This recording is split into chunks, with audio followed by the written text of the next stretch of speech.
नमस्कार बच्चों। Previous lecture में हम चैप्टर 11 कर रहे थे। नेक्स्ट हमारा टॉपिक है हार्ट बीट। अब हार्ट बीट क्या होती है? The walls of the chambers of the heart are made up of muscles. मतलब जो चेम्बर होता है, हार्ट का चेम्बर होता है, उसकी जो बाहर की वॉल्स होती है वो किस चीज़ से बनी होती है? मसल से बनती है। These muscles contract and relax rhythmically.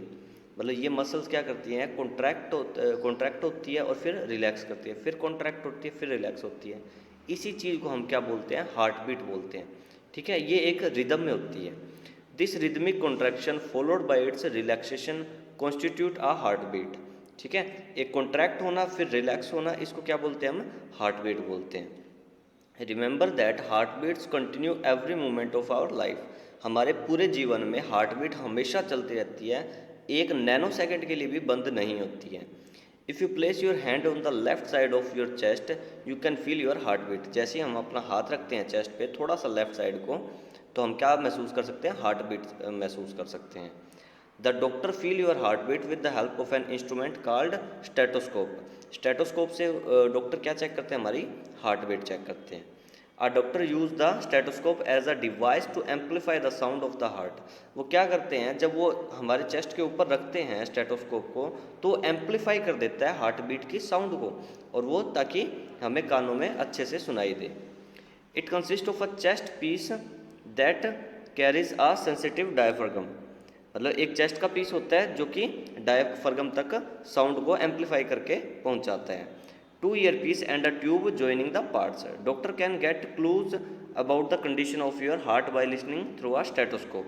Heart beat से हमारे हार्ट की कंडीशन का पता चलता है, कितनी फास्ट चल रही है फिर कितनी स्लो चल रही है।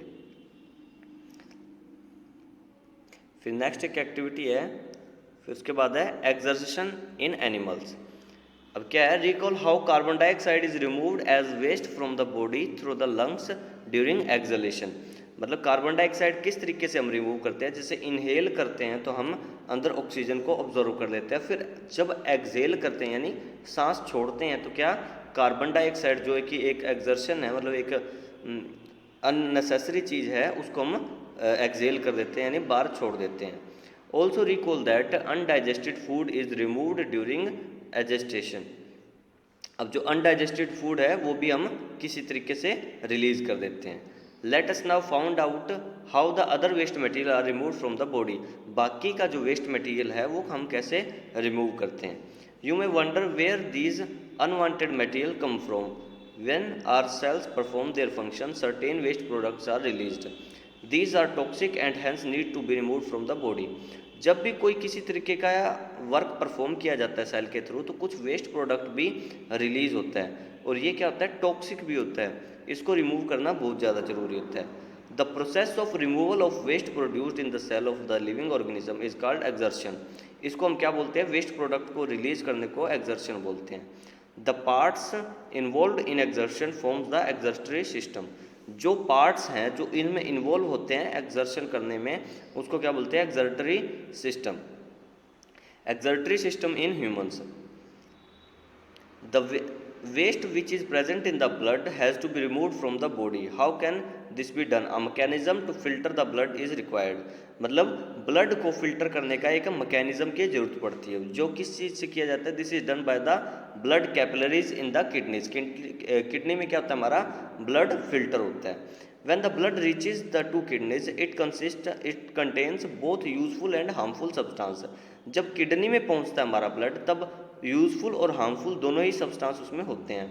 The useful substance are absorb back into the blood. जो यूजफुल है वो वापस से अब्जॉर्ब कर दिया जाता है, लेकिन the waste dissolve in water are removed as urine. बाकी का जो वेस्ट होता है वो यूरिन के अंदर मिला के एग्जिट कर दिया जाता है from the kidneys. The urine goes into the urine bladder through tube like ureters. अब यूरिन कहाँ से? यूरिनरी ब्लैडर से निकल के एक ट्यूब से होके हमारे एग्जिट कर देता है पीनिस की through. It is stored in the bladder and is pass out through the urinary opening at the end of muscular tube called urethra. The kidney ureters bladder and urethra form the excretory system. ये सारे मिलके क्या बनाते हैं? Excretory system बनाते हैं। An adult human being normally passes about 1 to 1.8 litre of urine in 24 hours. एक 24 hours में 1 to 1.8 लीटर यूरिन हम पास कर देते हैं एक normal human being. The urine consist of 95% water, 2.5% urea and 2.5% other waste product. फिर नेक्स्ट है transport of substance in plants. अब प्लांट्स में कैसे ट्रांसपोर्ट सिस्टम होता है वो देखेंगे। In chapter 1 you learned that the plant takes water and minerals nutrients from the soil through the roots, transport it to the leaves। अब हमें पता है कि ज़मीन के थ्रू, रूट्स के थ्रू प्लांट्स क्या लेते हैं, वाटर भी अब्जॉर्व करते हैं, मिनरल्स भी अब्जॉर्व करते हैं और न्यूट्रिएंट्स भी अब्जॉर्व करते हैं। लेकिन ये सारा मटेरियल ऊपर लीव्स तक, अपर पार्ट तक कैसे पहुंचता है इसके बारे में हम पढ़ेंगे। Transport of water and minerals. Plant observe water and minerals by the roots have root hair. अब रूट्स में क्या होते हैं, रूट हेयर, जो कि आपने देखे होंगे बिल्कुल ही पतले पतले होते हैं। The root hair increase the surface of the root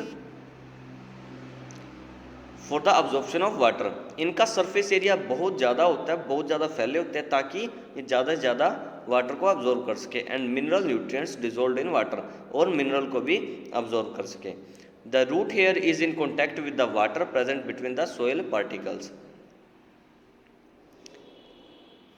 Plants have pipe-like vessels to transport water and nutrients from the soil. इनका क्या होता है, एक pipe-like structure होता है जो कि ट्रांसपोर्ट करता है वाटर और मिनरल्स को। The vessels are made up of special cells forming the vascular tissue. इसको क्या बोलते हैं, vascular tissue बोलते हैं, जो कि ट्रांसपोर्ट करता है।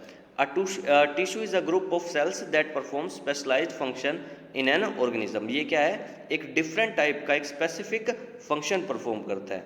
The vascular tissue for the transport of water and nutrients in the plant is called the xylem. इसको क्या बोलते हैं, हम जाइलम बोलते हैं। The xylem forms a continuous network of channels that connects roots to the leave through the stem. अब xylem क्या करता है, 1 से 2, 2 से 3 ऊपर से जाके पूरी एक चेन के थ्रू एक कनेक्शन बना रखा होता है ताकि वाटर वगैरह, न्यूट्रिएंट्स वगैरह ट्रांसपोर्ट किया जा सके।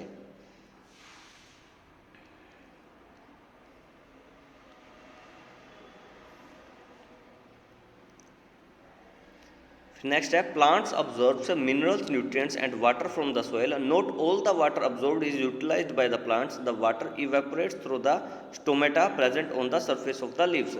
मतलब जितना भी पानी वाटर प्लांट्स अब्जॉर्व करते हैं, ऐसा नहीं है कि वो सारा का सारा यूटिलाइज करते हैं। कुछ पानी स्टोमेटा के थ्रू, जो कि लीव्स पे होते हैं, इवेपोरेट भी हो जाता है। The evaporation of water from the leaf generates a suction pull, the same that you produce when you suck water through a straw. जैसे हम स्ट्रो के थ्रू पानी सक करते हैं, वैसे ही वो वाटर सक आउट हो जाता है। Which can pull water to great heights in the tall trees. Transpiration also cools the plant. अब ट्रांसपिरेशन, जैसे ही पानी रिलीज होता है, जैसे हमें पसीना निकलता है तो हम क्या करते हैं, अच्छा फील करते हैं, ठंडा फील करते हैं, वैसे ही वो कूल डाउन करता है प्लांट को। इसी के साथ हमारा चैप्टर कंप्लीट होता है। धन्यवाद।